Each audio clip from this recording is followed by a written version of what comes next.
Hello दोस्तों, welcome to my new business video. दोस्तों, आज की इस वीडियो में हम जानने वाले हैं कि आखिर किस तरीके से हम अपने बिजनेस को, यानी कि जिस दुकान में हम रहते हैं उस दुकान से किस तरह से हम अपने बिजनेस को बड़ा कर सकते हैं।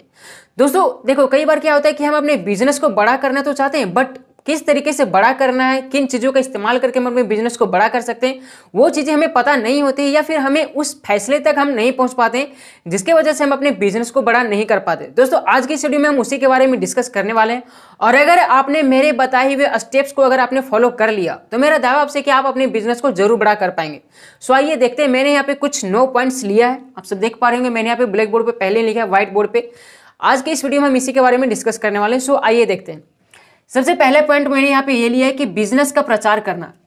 दोस्तों देखो, बिजनेस का प्रचार आप 2 तरीके से कर सकते हैं। सबसे पहला तरीका है वो है जो कि सबसे पहला तरीका आपका है कि आप किसी ऑनलाइन के माध्यम से प्रचार कर सकते हैं, या फिर आप अपने ऑफलाइन एडवर्टाइजमेंट कर सकते हैं। जैसे कि कहीं पे आप बैनर बंटवा सकते हैं, पोस्टर बंटवा सकते हैं आप अपने दुकान के नाम से रिलेटेड में।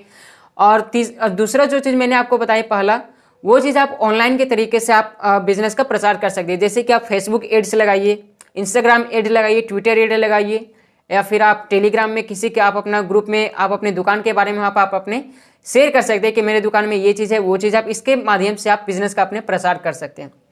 दूसरा पॉइंट देख लेते हैं, समय समय पर ऑफर देते रहना। समय समय पर ऑफर देते रहने का मतलब है दोस्तों कि हमारी दुकान में जो भी कस्टमर आते हैं उनके लिए हम अपने समय समय पर अपने दुकान में ऑफर निकालते रहें। यानी कि मान लीजिए आपको कोई भी प्रोडक्ट है, उस प्रोडक्ट को आप अपने किस तरह के डिस्काउंट से आप अपने देते हैं जो कि कस्टमर को प्रॉफिट होगा। कस्टमर से ही कस्टमर जुड़ता है, ये बात को आपको हमेशा ध्यान में रखना होगा। जिस कस्टमर को अगर आप ऑफर दे रहे हैं वो अगला 4 को बताएगा, अगला 4 8 को बताएगा, 16 को बताएगा, 32 को बताएगा। इस तरह से आपका कस्टमर धीरे धीरे इंक्रीज होता जाएगा। सो दूसरा सबसे आपका यहाँ पे अहम ये हो जाता है कि समय समय पर अपने प्रोडक्ट को लेकर के ऑफर देते रहिए। तीसरा पॉइंट के बारे में बात कर लेते हैं तो यहाँ पे यह है बिजनेस पर यथासंभव सभी प्रोडक्ट रखना।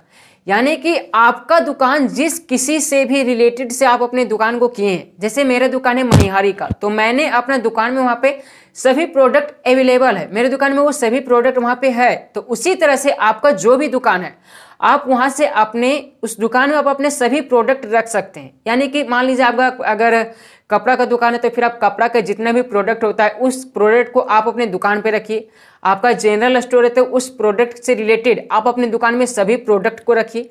जिसके वजह से आजकल के कस्टमर क्या चाहते हैं दोस्तों कि मान लीजिए अगर मैंने कुछ लंबा पुर्जा यहाँ पे बनाया हुआ है, मेरे घर से कुछ लंबा सामान लाने को है, मनिहारी सामान, तो मैं चाहूँगा कि मुझे जो सामान लाना है वो मुझे एक ही दुकान पे सब कुछ मिल जाए, मुझे एक दुकान से दूसरा दुकान में ना जाना पड़े, जिसके वजह से मेरा टाइम की भी बचत हो जाए और मेरा जो भी किराया लगेगा यहाँ से वहाँ जाने में वो मेरा बचत हो जाए। जिसके वजह से आपको अपने बिजनेस पर यथासंभव सभी प्रोडक्ट को रखना पड़ेगा, तो ही आपके दुकान में रेगुलर कस्टमर आ पाएंगे, अन्यथा ये कभी नहीं हो पाएगा।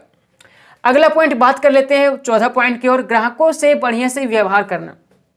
देखो, कई बार क्या होता है कि हमारी दुकान में कई तरह के कस्टमर्स आते हैं।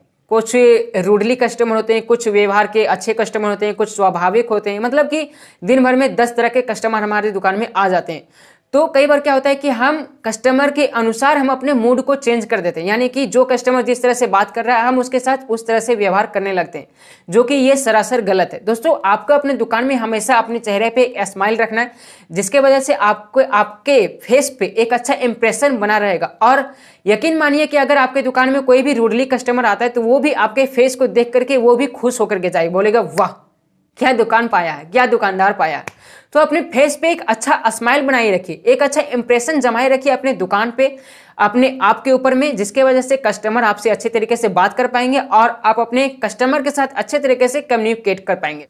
अगला बात कर लेते हैं बिजनेस लोन की सहायता लेना। दोस्तों देखो, कई बार क्या होता है कि हम अपने बिजनेस को बड़ा करना तो चाहते हैं, लेकिन कि हमारे पास पर्याप्त पूंजी नहीं हो पाता। यानी कि हमारे पास इन्वेस्ट करने के लिए जो भी पूंजी चाहिए होता है वो हमारे पास नहीं हो पाता है। जिसके लिए मैंने यहाँ पे आपको सजेस्ट किया कि आप बिजनेस लोन की सहायता ले सकते हैं। जैसे मान लीजिए कि अगर आप किसी भी क्षेत्र में रहते हैं, उस क्षेत्र में आपका जो भी नगर पंचायत पड़ता हुआ आप वहाँ से उसके बारे अपने दुकान के ऊपर से आप लोन ले सकते हैं। जैसे आपको 50,000, 1 लाख, 2 लाख, 3 लाख, आपके वो दुकान पे डिपेंड करता है कि आपका दुकान किस तरह का है, कितना बड़ा है, किस एरिया में है। तो आपको उस हिसाब से वहां पे आपको लोन दिया जाएगा, जिसके बदौलत आप अपने बिजनेस को अच्छे तरीके से इंक्रीज कर पाएंगे। अगला पॉइंट की बात कर लेते हैं, जो कि है दुकान की लोकेशन पब्लिक प्लेस पर रखना। दोस्तों जैसे मान लीजिए कि मेरा दो दुकान है, जो कि पहला दुकान है मेरा पब्लिक प्लेस पे दुकान है और दूसरा दुकान है जो कि मेरा सुनसान एरिया पे है। तो आप जरा खुद सोच करके बताइए, नीचे कमेंट में बता दीजिएगा कि मेरे दो दुकान में से कौन सा दुकान ज्यादा चलेगा, पब्लिक प्लेस वाला या फिर सुनसान एरिया वाला। जाहिर सी बात है कि पब्लिक प्लेस वाला ही चलेगा, क्योंकि वहां पे पब्लिक आते जाते रहते हैं, लोग वहां पे आते जाते रहते हैं। तो मैंने भी यहाँ पे वही चीज बताया कि अपने दुकान को पब्लिक प्लेस एरिया वाले पे रखो, जिससे कि आपका दुकान अच्छी तरीके से वहां पे चल पाएगा। कस्टमर भी वहां पे आपके दुकान के बारे में अच्छी तरीके से पता कर पाएंगे कि यहाँ पे ये दुकान है, यहाँ पे ये सामान मिलता है, इतने में मिलता है, यहाँ पे वगैरह वगैरह, मतलब काफी तरह की यहाँ पे बातें हो जाती है। अगला बात कर लेते हैं वेराइटी वाला सामान रखना। अब जैसे मान लीजिए कि एक ही दुकान में एक ही सामान कई तरह का मिलता है। जैसे मेरा है मनिहारी का दुकान, मैंने आपको पहले भी बताया। तो मेरे दुकान में अगर मान लीजिए कोई नेल पॉलिश लेने के लिए आए, नेल पॉलिश देखिए 10 रुपए का आता है, 20 का आता है, 40 का, 50 का, 100 का, 150 का, 200 तक का आता है। मैंने 200 तक का रखा हुआ है, ठीक है। तो अब कस्टमर के अनुसार में आप अपने प्रोडक्ट्स को वहां पे शो कीजिए। यानी कि मैं यहाँ पे ये नहीं, मतलब मेरे बोलने का मतलब यहाँ पे ये नहीं है कि आपका अगर कोई खराब कस्टमर आए तो फिर आप उससे खराब सामान ही दे दो, बल्कि आपका अगर दुकान में किसी भी तरह के कस्टमर आते हैं, आप वहां पे ये सोचिए कि मैं अपने जो सामान आपका है वो किस तरीके से आप अपने अच्छे सामान को बेच पाएंगे। क्योंकि यार देखो, कई बार क्या हो जाता है कि हम, जैसे मान लीजिए कि मैं साल भर से किसी को अच्छे सामान देते आ रहा हूं, और अगर मैं उसे एक बार भी अगर मैं उसे खराब सामान दे देता हूं ना, तो फिर वो कस्टमर मेरा वहां से भड़क जाता है, यानी कि वो दुकान फिर मेरा छोड़ देता है। और सिर्फ एक ही कस्टमर नहीं छोड़ता है, उसके पीछे जितने भी कस्टमर आते हैं वो सभी को बता देगा कि इस दुकान में मत जाइएगा, इस दुकान का क्रेडिट यहाँ पे खराब है, इस दुकान का दुकानदार जो कि है वो हमेशा ठग करता है, इतने का सामान इतने रुपए में देता है। सो दोस्तों, अपने दुकान पे एक हमेशा वैरायटी वाला सामान रखिए, जिसके वजह से आपकी दुकान पे एक अच्छा इंप्रेशन बनी रहेगी और कस्टमर भी आते जाते रहेंगे। अगला पॉइंट की बात कर लेते हैं, ठीक तरह से बातचीत करना।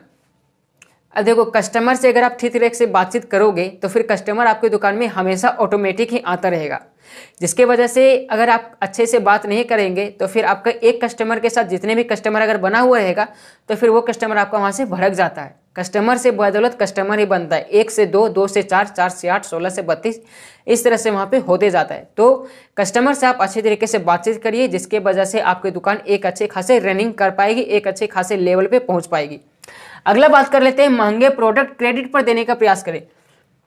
यानी कि आपका जो भी सामान है, यानी कि मान लीजिए अगर आपको किसी एक सामान का दाम 1000 रुपए, तो आप वहां पे अपने 1000 रुपए को लोन पे देने की कोशिश कीजिए। आप अपने दुकान को जमाने की वजह से आप अपने दुकान के वहां पर क्रेडिट पे उसे सामान दे सकते हैं, और बदले में आप उससे वहां पे थोड़ा बहुत ब्याज चार्ज कर सकते हैं, यानी कि थोड़ा बहुत इंटरेस्ट वहां से आप कस्टमर से ले सकते हैं, जो कि कस्टमर को भी फायदा होगा और आपको भी नुकसान नहीं होगा।